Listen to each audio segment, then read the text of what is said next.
Hello everyone, welcome back to the World Conflict Monitor. Please subscribe and like my videos. Belarus is at a crossroads. For decades, Alexander Lukashenko has ruled Belarus with an iron fist, often called Europe's last dictator. But now rumors swirl, whispers turn into shouts, and on the streets and in the barracks, cracks are forming. The possibility that the Belarusian army might side with protesters, or at least refuse to suppress them, has caused shockwaves across the region. Is this the beginning of the end for Lukashenko? In this video, we will examine the exterior-interior performance, safety, unique selling points, and the price of cost, risks, and consequences of this unfolding revolution. Let's dig in. When we talk about the exterior, we mean the visible outward manifestations of this crisis in Belarus, the protests, the mobilization, the symbolism, and how the regime presents itself under pressure. Over recent weeks, cities like Minsk, Brest, Gomel, and others have seen repeated mass demonstrations. People carry white flags, the historic Belarusian national colors associated with opposition and freedom, and chant slogans against Lukashenko's regime. The streets are plastered with images of opposition leaders, and graffiti pops up overnight. The visual contrast is striking: armored vehicles, riot police, and barbed wire facing unarmed crowds of citizens. The regime has responded with stern posturing. Lukashenko has appeared in military uniform. He's ordered troops on high alert, and he has called for armed street patrols in cities to maintain order. He warns of extremist threats and foreign attempts to orchestrate a color revolution. This visual theater is part of the exterior. Simultaneously, signs of strain in the exterior show up in shifting loyalties. Some former security officials and mid-level officers have made public statements or social media posts hinting at defection, or at least refusal to obey brutal orders. Videos and viral posts show officers removing insignia, discarding uniforms, or stepping away from confrontations between protesters and police. Analysts have long warned that the real tipping point for revolutionary success is when security forces defect or refuse to repress citizens. Some of those viral moments, uniforms tossed aside, police handing flowers to protesters, while symbolic, indicate deeper fractures. The regime, meanwhile, tries to maintain an appearance of control, deploying troops, holding military drills, reinforcing border security, and publicly declaring it will not permit any coup. But the exterior is under stress, control is slipping. Turning inward now, the interior dimension is both literal and metaphorical. On one level, it's the inner workings of the Lukashenko regime, the institutions, the decision-making, the security apparatus, the elite networks, and the psychological state of those in power. On another level, interior refers to what people feel inside, the fear, resolve, hopes, desperation. Let me open that up in detail. Inside the regime, authority is highly centralized. Lukashenko has long relied on a system of patronage, security services, and personal loyalty. The KGB, internal affairs, the special services, internal troops, all have long functioned as loyal guardians of the regime. The regime tentacles reach deep: media control, surveillance, suppression of civil society, intimidation. But this system is brittle under pressure. Because the regime looks monolithic from the outside, it hides internal contradictions: dissatisfied generals, skeptical mid-ranking officers, unease among security elites, possible pressure from Russia, and unrest among ordinary rank-and-file soldiers. Some insiders reportedly view Lukashenko as increasingly isolated, reliant on Russian support to stay afloat. The inner circle is under stress: who deserves trust, who is disloyal, who is vulnerable. Rumors swirl of secret meetings, emergency orders, and internal purges. Within this interior, we must also consider morale and psychology. Many members of the army and security services are citizens of Belarus too. They have friends, family, memories of the nation's culture. They've witnessed brutality, suppression, and prolonged protests. Some may see the regime as illegitimate or fear being used to suppress civilians. When orders come to fire on people, the internal conflict between obedience and conscience becomes stark.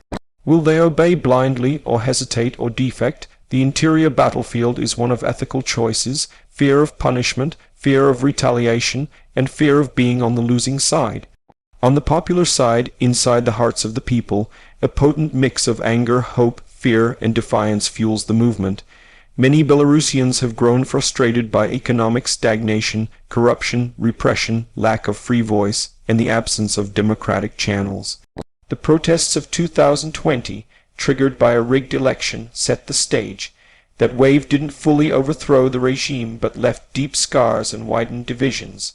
Over time, resentment simmered. Now the possibility of army cooperation, or at least non-intervention, rekindles hope. The interior resolve of the people is now more hardened. Inside homes and private spaces, families whisper about the future. Decisions about participation or staying safe are discussed. Fears of arrest or disappearance loom. That interior emotional landscape is crucial. Sustained protest demands belief, discipline, sacrifice. The interior is where the revolution lives or dies. The performance dimension concerns how effectively each side acts, the strategies, operations, discipline, intelligence, maneuvering. For the regime, performance means maintaining control, deterring defections, deploying forces at critical points, suppressing protest hotspots, controlling information, and managing external alliances, especially Russia. Lukashenko's regime has shown it can be ruthless. Mass arrests, intimidation, media censorship, use of force. In recent times, we see more overt military posturing, troop deployments, and high alert status. They also bring in joint military drills with Russia, e.g. Zapad exercises to project strength and dissuade opposition. Their performance also hinges on communications control, cutting internet, surveillance, shutting down opposition platforms. On the protest side, performance means coordination, discipline, mass mobilization, messaging, logistics, and avoiding escalation into violence. So far, much of the protest movement in Belarus has maintained nonviolent discipline. That helps reduce regime justification for extreme crackdown, invites international sympathy, and increases the chance that security forces will hesitate. As analysts note, if protests remain largely peaceful, nonviolent methods heighten the possibility of defections. Protesters use social media, clandestine networks, and decentralized cell structures to avoid decapitation. The performance has included symbolic acts, flash protests, micro-actions, evening gatherings, synchronized demonstrations, art, cultural resistance. Even under heavy repression, the movement maintains coherence. The performance crossover point is when security forces withdraw, refuse orders, or protect protesters. The pivotal moment. The safety features dimension is trickier because we are not reviewing a product but a high-stakes political conflict. So here, safety features are the protections, risk mitigations, and safeguards for both sides, especially for civilians, protesters, and defectors. For protesters, safety features include strategies to reduce harm, maintaining distance from heavily armed forces, using masks and helmets, dispersing quickly when needed, coordinating via encrypted apps, legal support, documenting abuses for witnesses, international media presence to deter worst violence, and networks to help detained people legal defense, consular support. Also safe houses, organized medics, and first aid protocols count. Some protest movements use human shields, mapping of safe corridors, and early warning systems to avoid ambush. For potential defectors in the army or security services, safety features would include guarantees of immunity, safe exit channels, promises of non-retribution, protection for families, and possible asylum or political cover. The movement or external actors may offer safe passage or guarantees for those who switch sides. The bigger the guarantee, the more incentive to defect, but the risk is monstrous. Betrayal is punishable by arrest, torture, or execution. So protection must be credible. From the regime's side, safety features are the security apparatus, control over prisons, intelligence services to preempt defection, extreme surveillance, draconian penalties, and alliances especially with Russia to provide fallback. They use purge threats, loyalty tests, monitoring, rewards for loyalty, and harsh reprisals as deterrents. The regime may attempt to isolate potential defectors, cut communications, blackmail, or threaten families abroad. A delicate balance is how each side manages escalation without tipping into full civil war, where safety deteriorates drastically. The safety features in this power struggle are about reducing collateral damage, preserving some legitimacy, preventing mass bloodshed, and ensuring that defections don't trigger chaotic fragmentation. The side that better manages the safety trade-offs, holding the moral high ground, limiting violence, protecting civilians, may win the narrative and weaken the opponent's legitimacy. Now, what are the unique selling points of this momentous moment? In a sense, revolutionary moments don't have selling points, but we can understand them as strategic strengths, distinctive advantages, or asymmetric factors that favor one side, or the movement itself. First, the prospect of military or security force defection is a deeply game-changing unique point. Once the regime loses control over the instrument of coercion, the army and security apparatus, the regime's foundation crumbles. The movement's viability hinges on that possibility, so it is unique and potent. Second, nonviolence as a mode of struggle is itself a strength. By maintaining broadly peaceful protest, the movement denies the regime justification for indiscriminate violence, attracts sympathy domestically and internationally, and increases the chance of defections. The combination of mass mobilization and moral clarity is a compelling attribute. Third, the symbolic resonance of Belarus, the white flag, the legacy of 2020 protests, the diaspora, the digital activism, and the experience of resistance already embedded in the national psyche. The movement inherits the legitimacy of previous discontent. The opposition leadership, including Sviatlana Tsikhanouskaya, commands recognition abroad. They offer a figurehead of change. Fourth, external pressure and leverage. Belarus is geopolitically squeezed by Russia, the EU, and the West. Lukashenko's dependence on Russia is a structural vulnerability. International sanctions, diplomatic isolation, media coverage, and pressure from Belarus's neighbors amplify the movement's leverage.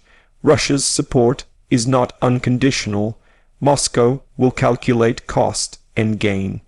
That dependency is a structural weak point in the regime. Fifth, the regime's overreach is a unique gift to the opposition.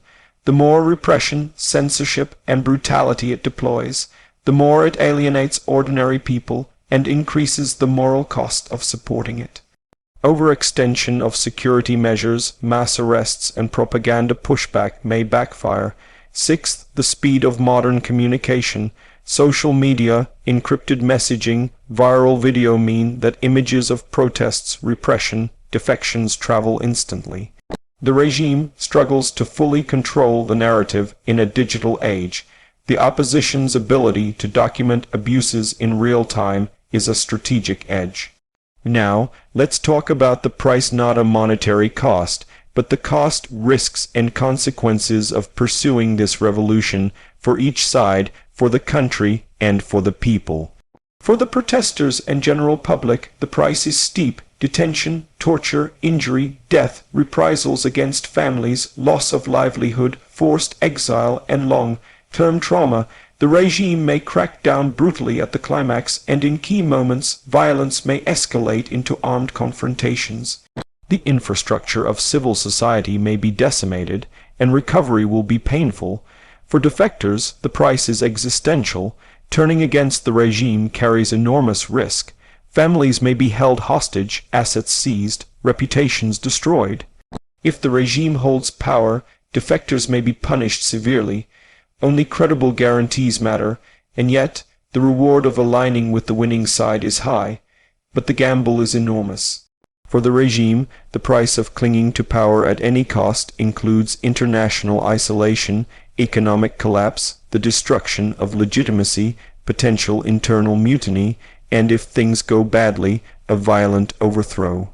The regime must weigh the costs of repression, which may destroy what remains of national cohesion and provoke civil conflict. A purge after takeover might be catastrophic socially. For the country itself, the price is instability, potential civil strife, economic collapse, disruption of social order, refugee flows, cracked institutions, and foreign intervention. Belarus could become a battleground for proxies, especially given its position between Russia and the West. Infrastructure, public services, and daily life would suffer. The danger of turning a revolt into a bloodbath must always be weighed, but the price also includes the possibility of transformation. If the revolution succeeds, or even partially succeeds, it may usher in genuine political reform, rule of law, openness, and renewed national sovereignty. The price paid now could be the foundation for a freer Belarus, but only if managed wisely. In conclusion, the external signs are flashing warning lights, mass protests, shifting symbols, military posturing, defections. Internally, the regime is creaking. Elites may doubt, soldiers may yearn for conscience over orders. The performance of both sides, the regime's repressive machinery versus the disciplined nonviolent movement, is being tested in real time. Safety nets must be built for civilians and defectors.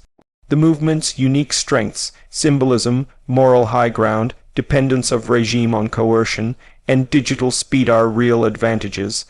But the price is steep, a gamble rife with risk for individuals, institutions, and the nation. If Lukashenko falls, or is forced out, Belarus faces a perilous transition, a fragile new beginning, contested legitimacy, possible external pressures, and a steep path toward reform. This is not just a regime collapse in waiting.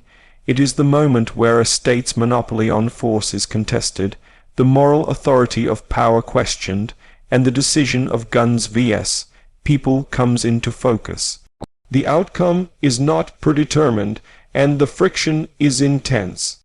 For those watching from outside, for the Belarusian diaspora, for activists and analysts, this is a historic moment. Whether Lukashenko's grip finally slips, or whether he holds on through repression and external support, the future of Belarus watches. That's all for today. Thanks for watching. Don't forget to hit subscribe, like, share, and comment your thoughts. Stay tuned for updates as this story continues to unfold.